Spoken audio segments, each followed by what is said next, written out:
दोस्तों, हमारा चैनल ज्ञानटेक में आपका स्वागत है। आज हम एक ऐसे व्यक्ति के बारे में बताने जा रहे हैं जो हिंदी के सबसे बड़े कवि माने जाते हैं। हम बात कर रहे हैं मुंशी प्रेमचंद। बायोग्राफी मुंशी प्रेमचंद। जीवनी मुंशी प्रेमचंद। प्रेमचंद 31 जुलाई 1880 8 अक्टूबर 1936 हिंदी और उर्दू के महानतम भारतीय लेखकों में से एक थे। मूल नाम धनपत राय श्रीवास्तव। प्रेमचंद को नवाब राय और मुंशी प्रेमचंद के नाम से भी जाना जाता है। उपन्यास के क्षेत्र में उनके योगदान को देखकर बंगाल के विख्यात उपन्यासकार शरत चंद्र चट्टोपाध्याय ने उन्हें उपन्यास सम्राट कहकर संबोधित किया था। प्रेमचंद ने हिंदी कहानी और उपन्यास की एक ऐसी परंपरा का विकास किया जिसने पूरी सदी के साहित्य का मार्गदर्शन किया। आगामी एक पूरी पीढ़ी को गहराई तक प्रभावित कर प्रेमचंद ने साहित्य की यथार्थवादी परंपरा की नींव रखी। उनका लेखन हिंदी साहित्य की एक ऐसी विरासत है जिसके बिना हिंदी के विकास का अध्ययन अधूरा होगा। वे एक संवेदनशील लेखक, सचेत नागरिक, कुशल वक्ता तथा सुदीर्घ विद्वान संपादक थे। 20वीं शती के पूर्वार्ध में, जब हिंदी में तकनीकी सुविधाओं का अभाव था, उनका योगदान अतुलनीय है। प्रेमचंद के बाद जिन लोगों ने साहित्य को सामाजिक सरोकारों और प्रगतिशील मूल्यों के साथ आगे बढ़ाने का काम किया, उनमें यशपाल से लेकर मुक्तिबोध तक शामिल हैं। उनके पुत्र हिंदी के प्रसिद्ध साहित्यकार अमृत राय हैं, जिन्होंने इन्हें कलम का सिपाही नाम दिया था। जीवन परिचय। प्रेमचंद का जन्म वाराणसी के निकट लम्ही गांव में हुआ था। उनकी माता का नाम आनंदी देवी था तथा पिता मुंशी अजायब राय लम्ही में डाक मुंशी थे। उनकी शिक्षा का आरंभ उर्दू, फारसी से हुआ और जीवन यापन का अध्यापन से पढ़ने का शौक उन्हें बचपन से ही लग गया। 13 साल की उम्र में ही उन्होंने तिलिस्म होशरुबा पढ़ लिया और उन्होंने उर्दू के मशहूर रचनाकार रत्ननाथ, शरसार, मिर्जा हादी रुस्वा और मौलाना शरर के उपन्यासों से परिचय प्राप्त कर लिया। 1898 में मैट्रिक की परीक्षा उत्तीर्ण करने के बाद वे एक स्थानीय विद्यालय में शिक्षक नियुक्त हो गए। नौकरी के साथ ही उन्होंने पढ़ाई जारी रखी। 1910 में उन्होंने अंग्रेजी, दर्शन, फारसी और इतिहास लेकर इंटर पास किया और 1919 में B.A. पास करने के बाद शिक्षा विभाग के इंस्पेक्टर पद पर नियुक्त हुए। 7 वर्ष की अवस्था में उनकी माता तथा 14 वर्ष की अवस्था में पिता का देहांत हो जाने के कारण उनका प्रारंभिक जीवन संघर्षमय रहा। उनका पहला विवाह उन दिनों की परंपरा के अनुसार 15 साल की उम्र में हुआ, जो सफल नहीं रहा। वे आर्य समाज से प्रभावित रहे, जो उस समय का बहुत बड़ा धार्मिक और सामाजिक आंदोलन था। उन्होंने विधवा विवाह का समर्थन किया और 1906 में दूसरा विवाह अपनी प्रगतिशील परंपरा के अनुरूप बाल विधवा शिवरानी देवी से किया। उनकी 3 संतानें हुई, श्रीपत राय, अमृत राय और कमला देवी श्रीवास्तव। 1910 में उनकी रचना सोजे वतन, राष्ट्र का विलाप के लिए हमीरपुर के जिला कलेक्टर ने तलब किया और उन पर जनता को भड़काने का आरोप लगाया। सोजे वतन की सभी प्रतियां जब्त कर नष्ट कर दी गईं। कलेक्टर ने नवाब राय को हिदायत दी कि अब वे कुछ भी नहीं लिखेंगे, यदि लिखा तो जेल भेज दिया जाएगा। इस समय तक प्रेमचंद धनपत राय नाम से लिखते थे। उर्दू में प्रकाशित होने वाली जमाना पत्रिका के संपादक और उनके अजीज दोस्त मुंशी दयानारायण निगम ने उन्हें प्रेमचंद नाम से लिखने की सलाह दी। इसके बाद वे प्रेमचंद के नाम से लिखने लगे। उन्होंने आरंभिक लेखन जमाना पत्रिका में ही किया। जीवन के अंतिम दिनों में वे गंभीर रूप से बीमार पड़े। उनका उपन्यास मंगलसूत्र पूरा नहीं हो सका और लंबी बीमारी के बाद 8 अक्टूबर 1936 को उनका निधन हो गया। उनका अंतिम उपन्यास मंगलसूत्र उनके पुत्र अमृत ने पूरा किया। कार्यक्षेत्र। प्रेमचंद आधुनिक हिंदी कहानी के पितामह और उपन्यास सम्राट माने जाते हैं। यूं तो उनके साहित्यिक जीवन का आरंभ 1901 से हो चुका था, पर उनकी पहली हिंदी कहानी सरस्वती पत्रिका के दिसंबर अंक में 1915 में सौत नाम से प्रकाशित हुई और 1936 में अंतिम कहानी कफन नाम से प्रकाशित हुई। 20 वर्षों की इस अवधि में उनकी कहानियों के अनेक रंग देखने को मिलते हैं। उनसे पहले हिंदी में काल्पनिक, एयारी और पौराणिक धार्मिक रचनाएं ही की जाती थी। प्रेमचंद ने हिंदी में यथार्थवाद की शुरुआत की। भारतीय साहित्य का बहुत सा विमर्श जो बाद में प्रमुखता से उभरा, चाहे वह दलित साहित्य हो या नारी साहित्य, उसकी जड़ें कहीं गहरे प्रेमचंद के साहित्य में दिखाई देती हैं। प्रेमचंद के लेख, पहली रचना के अनुसार उनकी पहली रचना अपने मामा पर लिखा व्यंग्य थी, जो अब अनुपलब्ध है। उनका पहला उपलब्ध लेखन उनका उर्दू उपन्यास असरारे माबिद है। प्रेमचंद का दूसरा उपन्यास हम खुरमा व हम अस्वाब, जिसका हिंदी रूपांतरण प्रेमा नाम से 1907 में प्रकाशित हुआ। इसके बाद प्रेमचंद का पहला कहानी संग्रह सोजे वतन नाम से आया, जो 1908 में प्रकाशित हुआ। सोजे वतन यानी देश का दर्द। देशभक्ति की भावना से ओतप्रोत होने के कारण इस पर अंग्रेजी सरकार ने रोक लगा दी और इसके लेखक को भविष्य में इस तरह का लेखन न करने की चेतावनी दी। इसके कारण उन्हें नाम बदलकर लिखना पड़ा। प्रेमचंद नाम से उनकी पहली कहानी बड़े घर की बेटी जमाना पत्रिका के दिसंबर 1910 के अंक में प्रकाशित हुई। मरणोपरांत उनकी कहानियां मानसरोवर नाम से 8 खंडों में प्रकाशित हुई। कथा सम्राट प्रेमचंद का कहना था कि साहित्यकार देशभक्ति और राजनीति के पीछे चलने वाली सच्चाई नहीं बल्कि उसके आगे मशाल दिखाती हुई चलने वाली सच्चाई है। ये बात उनके साहित्य में उजागर हुई है।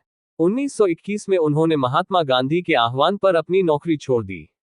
कुछ महीने मर्यादा पत्रिका का संपादन भार संभाला। 6 साल तक माधुरी नामक पत्रिका का संपादन किया। 1930 में बनारस से अपना मासिक पत्र हंस शुरू किया और 1932 के आरंभ में जागरण नामक एक साप्ताहिक और निकाला। उन्होंने लखनऊ में 1936 में अखिल भारतीय प्रगतिशील लेखक संघ के सम्मेलन की अध्यक्षता की। उन्होंने मोहन दयाराम भवनानी की अजंता सिनेटोन कंपनी में कहानी लेखक की नौकरी भी की। 1934 में प्रदर्शित मजदूर नामक फिल्म की कथा लिखी और कॉन्ट्रैक्ट की साल भर की अवधि पूरी किए बिना ही 2 महीने का वेतन छोड़कर बनारस भाग आए क्योंकि बंबई आधुनिक मुंबई का और उससे भी ज्यादा वहां की फिल्मी दुनिया का हवा पानी उन्हें रास नहीं आया। उन्होंने मूल रूप से हिंदी में 1915 से कहानियां लिखना और 1918 सेवा सदन से उपन्यास लिखना शुरू किया। प्रेमचंद ने कुल करीब 300 कहानियां, लगभग 1 दर्जन उपन्यास और कई लेख लिखे। उन्होंने कुछ नाटक भी लिखे और कुछ अनुवाद कार्य भी किया। प्रेमचंद के कई साहित्यिक कृतियों का अंग्रेजी, रूसी, जर्मन सहित अनेक भाषाओं में अनुवाद हुआ। गोदान उनकी कालजयी रचना है। कफन उनकी अंतिम कहानी मानी जाती है। उन्होंने हिंदी और उर्दू में पूरे अधिकार से लिखा। उनकी अधिकांश रचनाएं मूल रूप से उर्दू में लिखी गई हैं, लेकिन उनका प्रकाशन हिंदी में पहले हुआ। 33 वर्षों के रचनात्मक जीवन में वे साहित्य की ऐसी विरासत सौंप गए जो गुणों की दृष्टि से अमूल्य है और आकार की दृष्टि से असीमित। कृतियां। प्रेमचंद की रचना दृष्टि विभिन्न साहित्य रूपों में प्रवृत्त हुई। बहुमुखी प्रतिभा संपन्न प्रेमचंद ने उपन्यास, कहानी, नाटक, समीक्षा, लेख, संपादकीय, संस्मरण आदि अनेक विधाओं में साहित्य की सृष्टि की।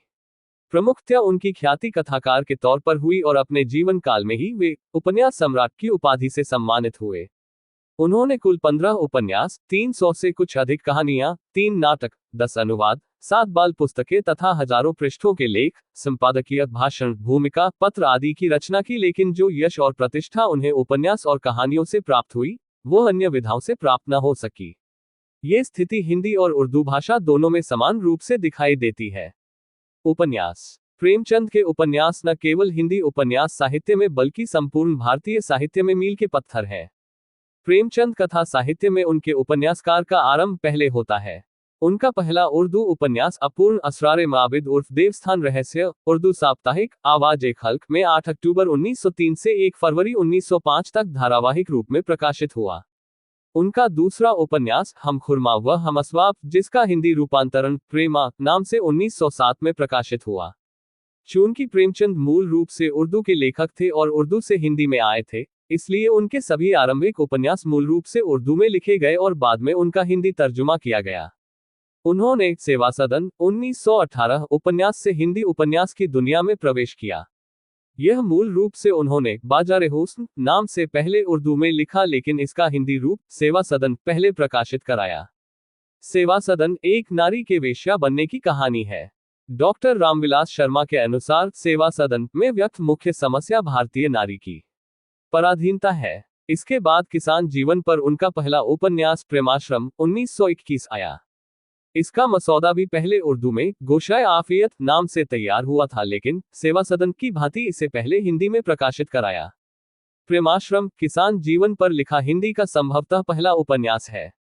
यह अवध के किसान आंदोलनों के दौर में लिखा गया। इसके बाद रंगभूमि 1925 कायाकल्प, 1926 निर्मला, 1927 गबन, 1931 कर्मभूमि, 1932 से होता हुआ ये सफर गोदान 1936 तक पूर्णता को प्राप्त हुआ। रंगभूमि में प्रेमचंद एक अंधे भिखारी सूरदास को कथा का नायक बनाकर हिंदी कथा साहित्य में क्रांतिकारी बदलाव का सूत्रपात कर चुके थे। गोदान का हिंदी साहित्य ही नहीं, विश्व साहित्य में महत्वपूर्ण स्थान है। इसमें प्रेमचंद की साहित्य संबंधी विचारधारा आदर्शोन्मुख यथार्थवाद से आलोचनात्मक यथार्थवाद तक की पूर्णता प्राप्त करती है। एक सामान्य किसान को पूरे उपन्यास का नायक बनाना भारतीय उपन्यास परंपरा की दिशा बदल देने जैसा था। सामंतवाद और पूंजीवाद के चक्र में फंसकर हुई कथानायक होरी की मृत्यु पाठकों के जहन को झकझोर कर रख जाती है। किसान जीवन पर अपने पिछले उपन्यासों प्रेमाश्रम और कर्मभूमि में प्रेमचंद यथार्थ की प्रस्तुति करते करते उपन्यास के अंत तक आदर्श का दामन थाम लेते हैं। लेकिन गोदान का कारुणिक अंत इस बात का गवाह है कि तब तक प्रेमचंद का आदर्शवाद से मोहभंग हो चुका था। यह उनकी आखिरी दौर की कहानियों में भी देखा जा सकता है। मंगलसूत्र प्रेमचंद का अधूरा उपन्यास है। प्रेमचंद के उपन्यासों का मूल कथ्य भारतीय ग्रामीण जीवन था। प्रेमचंद ने हिंदी उपन्यास को जो ऊंचाई प्रदान की, वह परवर्ती उपन्यासकारों के लिए एक चुनौती बनी रही। प्रेमचंद के उपन्यास भारत और दुनिया की कई भाषाओं में अनुदित हुए, खासकर उनका सर्वाधिक चर्चित उपन्यास गोदान। असरार माबिद उर्फ देवस्थान रहस्य, उर्दू साप्ताहिक आवाज एक हल्क में 8 अक्टूबर 1903 से 1 फरवरी 1905 तक प्रकाशित। सेवा सदन 1918, प्रेमाश्रम 1922, रंगभूमि 1925, निर्मला 1925, कायाकल्प 1927, गबन 1928, कर्मभूमि 1932, गोदान 1936, मंगलसूत्र, अपूर्ण प्रतिज्ञा, प्रेमा, रंगभूमि, मनोरमा, वरदान। कहानी। उनकी अधिकतर कहानियों में निम्न व मध्यम वर्ग का चित्रण है। डॉक्टर कमल किशोर गोयनका ने प्रेमचंद की संपूर्ण हिंदी उर्दू कहानी को प्रेमचंद कहानी रचनावली नाम से प्रकाशित कराया है। उनके अनुसार प्रेमचंद ने कुल 301 कहानियां लिखी हैं, जिनमें 3 अभी अप्राप्य हैं। प्रेमचंद का पहला कहानी संग्रह सोजे वतन नाम से जून 1908 में प्रकाशित हुआ। इसी संग्रह की पहली कहानी दुनिया का सबसे अनमोल रतन को आमतौर पर उनकी पहली प्रकाशित कहानी माना जाता रहा है। डॉक्टर गोयनका के अनुसार कानपुर से निकलने वाली उर्दू मासिक पत्रिका जमाना के अप्रैल अंक में प्रकाशित सांसारिक प्रेम और देश प्रेम, इश्क़े दुनिया और हुब्बे वतन वास्तव में उनकी पहली प्रकाशित कहानी है। उनके जीवन काल में कुल 9 कहानी संग्रह प्रकाशित हुए। सोजे वतन, सप्त सरोज, नवनिधि, प्रेम पूर्णिमा, प्रेम पचीसी, प्रेम प्रतिमा, प्रेम द्वादशी, समरयात्रा, मानसरोवर, भाग 1 व 2 और कफन। उनकी मृत्यु के बाद उनकी कहानियां मानसरोवर शीर्षक से 8 भागों में प्रकाशित हुई। प्रेमचंद साहित्य के मुद्राधिकार से मुक्त होते ही विभिन्न संपादकों और प्रकाशकों ने प्रेमचंद की कहानियों के संकलन तैयार कर प्रकाशित कराए। उनकी कहानियों में विषय और शिल्प की विविधता है। उन्होंने मनुष्य के सभी वर्गों से लेकर पशु पक्षियों तक को अपनी कहानियों में मुख्य पात्र बनाया है। उनकी कहानियों में किसानों, मजदूरों, स्त्रियों, दलितों आदि की समस्याएं गंभीरता से चित्रित हुई हैं। उन्होंने समाज सुधार, देश प्रेम, स्वाधीनता संग्राम आदि से संबंधित कहानियां लिखी हैं। उनकी ऐतिहासिक कहानियां तथा प्रेम संबंधी कहानियां भी काफी लोकप्रिय साबित हुई। प्रेमचंद की प्रमुख कहानियों में ये नाम लिए जा सकते हैं: पंच परमेश्वर, गुल्ली डंडा, 2 बैलों की कथा, ईदगाह, बड़े भाई साहब, पूस की रात, कफन, ठाकुर का कुआं, सदगति, बूढ़ी काकी, तावान, विध्वंस, दूध का दाम, मंत्र आदि। नाटक। प्रेमचंद ने संग्राम 1923, करबला 1924 और प्रेम की वेदी 1933 नाटकों की रचना की। ये नाटक शिल्प और संवेदना के स्तर पर अच्छे हैं, लेकिन उनकी कहानियों और उपन्यासों ने इतनी ऊंचाई प्राप्त कर ली थी कि नाटक के क्षेत्र में प्रेमचंद को कोई खास सफलता नहीं मिली।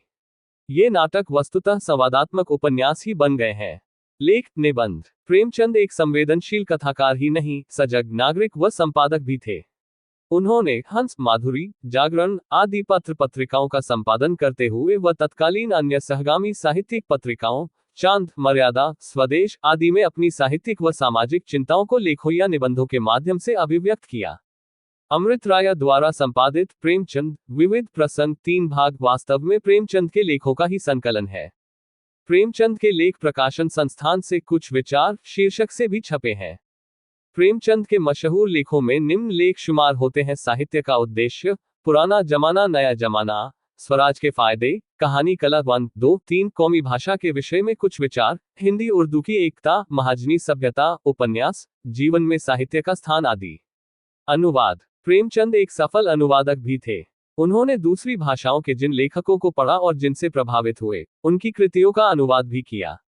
टॉल्स्टॉय की कहानियां 1923, गाल्सेवर्दी के 3 नाटकों का हड़ताल 1930, चांदी की डिबिया 1931 और न्याय 1931 नाम से अनुवाद किया। आजाद कथा उर्दू से, रत्ननाथ सरशार पिता के पत्र पुत्री के नाम अंग्रेजी से, जवाहरलाल नेहरू, उनके द्वारा रत्ननाथ सरशार के उर्दू उपन्यास फसान-ए-आजाद का हिंदी अनुवाद आजाद कथा बहुत मशहूर हुआ। विविध बाल साहित्य, रामकथा, कुत्ते की कहानी, जंगल की कहानियां, दुर्गादास। विचार। प्रेमचंद विविध प्रसंग, प्रेमचंद के विचार 3 खंडों में। संपादन, मर्यादा, माधुरी, हंस, जागरण। समालोचना। प्रेमचंद उर्दू का संस्कार लेकर हिंदी में आए थे और हिंदी के महान लेखक बने। हिंदी को अपना खास मुहावरा और खुलापन दिया। कहानी और उपन्यास दोनों में युगांतरकारी परिवर्तन किए। उन्होंने साहित्य में सामयिकता प्रबल आग्रह स्थापित किया। आम आदमी को उन्होंने अपनी रचनाओं का विषय बनाया और उसकी समस्याओं पर खुलकर कलम चलाते हुए उन्हें साहित्य के नायकों के पद पर आसीन किया। प्रेमचंद से पहले हिंदी साहित्य राजा रानी के किस्सों, रहस्य, रोमांच में उलझा हुआ था। प्रेमचंद ने साहित्य को सच्चाई के धरातल पर उतारा। उन्होंने जीवन और कालखंड की सच्चाई को पन्ने पर उतारा। वे सांप्रदायिकता, भ्रष्टाचार, जमींदारी, कर्जखोरी, गरीबी, उपनिवेशवाद पर आजीवन लिखते रहे। प्रेमचंद की ज्यादातर रचनाएं उनकी ही गरीबी और दैन्यता की कहानी कहती है। ये भी गलत नहीं है कि वे आम भारतीय के रचनाकार थे। उनकी रचनाओं में वे नायक हुए, जिसे भारतीय समाज अछूत और घृणित समझा था। उन्होंने सरल, सहज और आम बोल चाल की भाषा का उपयोग किया और अपने प्रगतिशील विचारों को दृढ़ता से तर्क देते हुए समाज के सामने प्रस्तुत किया।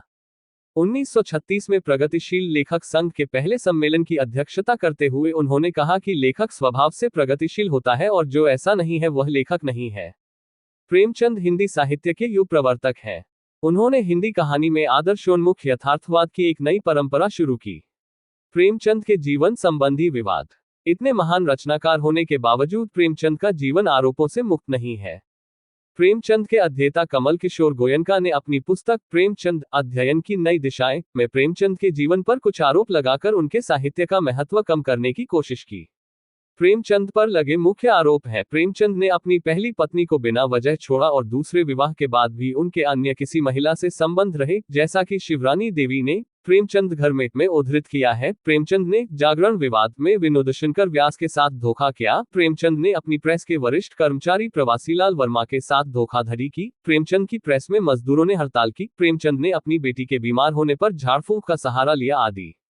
कमल किशोर गोयनका द्वारा लगाए गए ये आरोप प्रेमचंद के जीवन का एक पक्ष जरूर हमारे सामने लाते हैं, जिसमें उनकी इंसानी कमजोरियां जाहिर होती हैं, लेकिन उनके व्यापक साहित्य के मूल्यांकन पर इन आरोपों का कोई असर नहीं पड़ पाया है।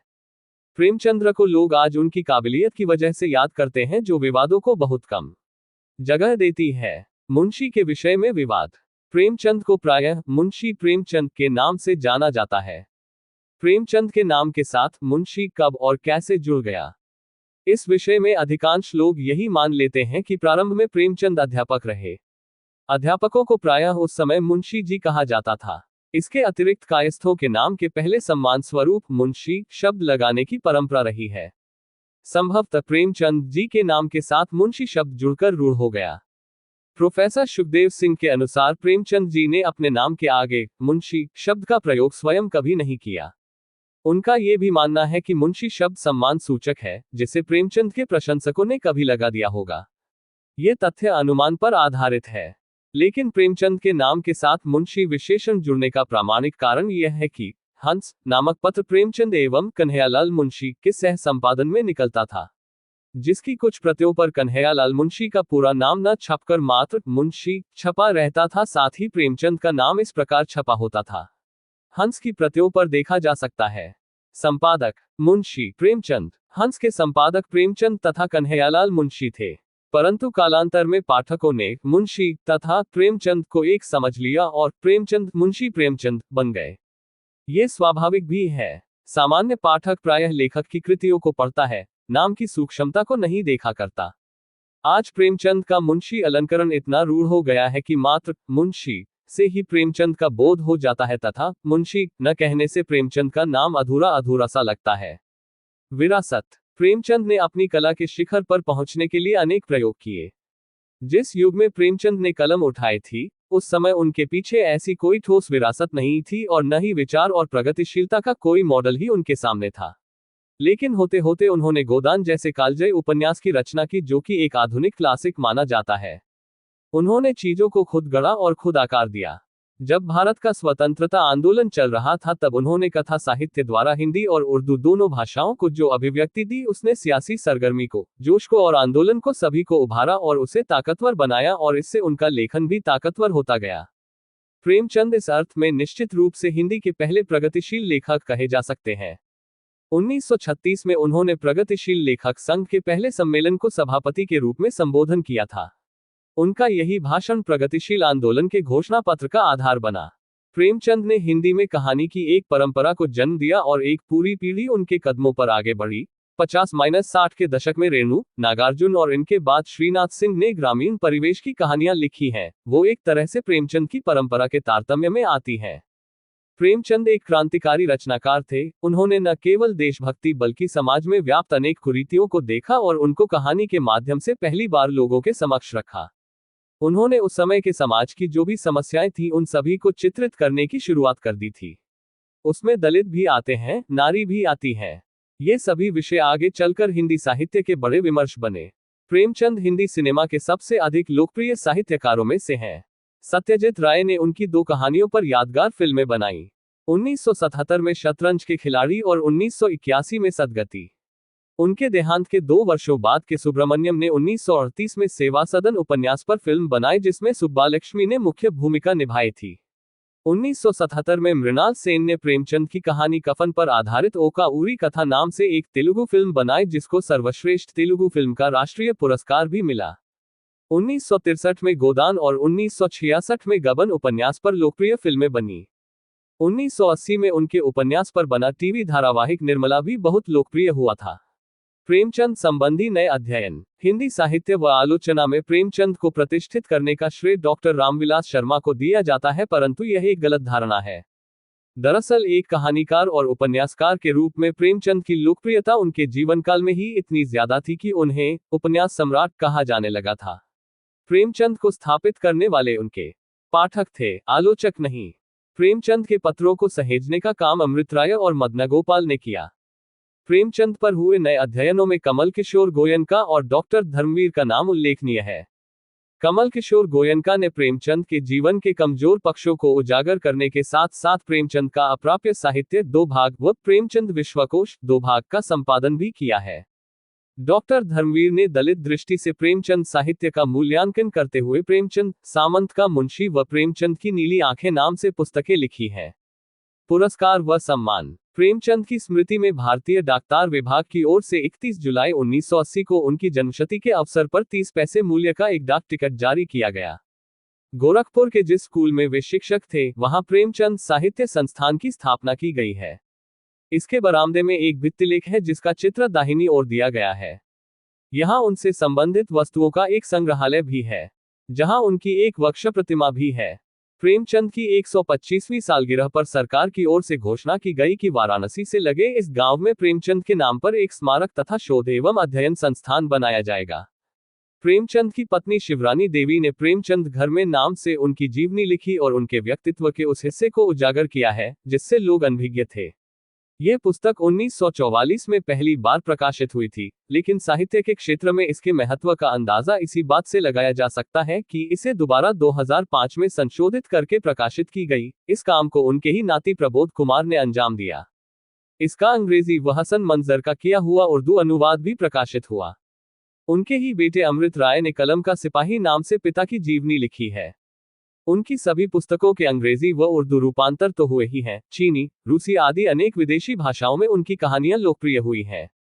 प्रेमचंद जी का स्वाभिमान। शिव कुमार गोयल। अलवर के राजा बहुत अध्ययनशील थे।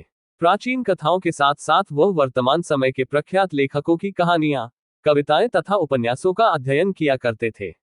मुंशी प्रेमचंद जी की कहानियों तथा उपन्यासों ने उन्हें बहुत प्रभावित किया। उन्हें किसी से प्रेमचंद जी की आर्थिक स्थिति के बारे में पता लगा।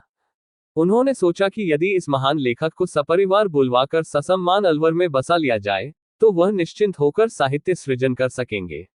राजा ने भावपूर्ण शब्दों में पत्र लिखा, मैं आपकी कहानियां तथा उपन्यास बड़े चाव से पढ़ता हूं। उन्होंने मुझे आपका भक्त बना दिया है। मैं चाहता हूं कि आप हमारा आतिथ्य स्वीकार करें। आपको 400 रुपये मासिक भेंट किया जाएगा। रहने सहने की सुविधा राज्य की ओर से मिलेगी। मुझे आप जैसे सुविख्यात लेखक का सानिध्य प्राप्त करने में गर्व होगा। मुंशी जी ने पत्र पढ़ा और उसे अपनी पत्नी शिवरानी को दिखाया। उनकी पत्नी बोली, आपने कलम की मजदूरी से ही जीवन निर्वाह का संकल्प लिया है। राजा से सुख सुविधाएं लेकर क्या करेंगे? मुंशी जी ने राजा को जवाब लिखा, मेरे लिए यही बहुत है कि आप मेरी कहानियां तथा उपन्यास रुचि से पढ़ते हैं। क्षमा कीजिए, मैं आपकी पेशकश स्वीकार करने में असमर्थ हूं।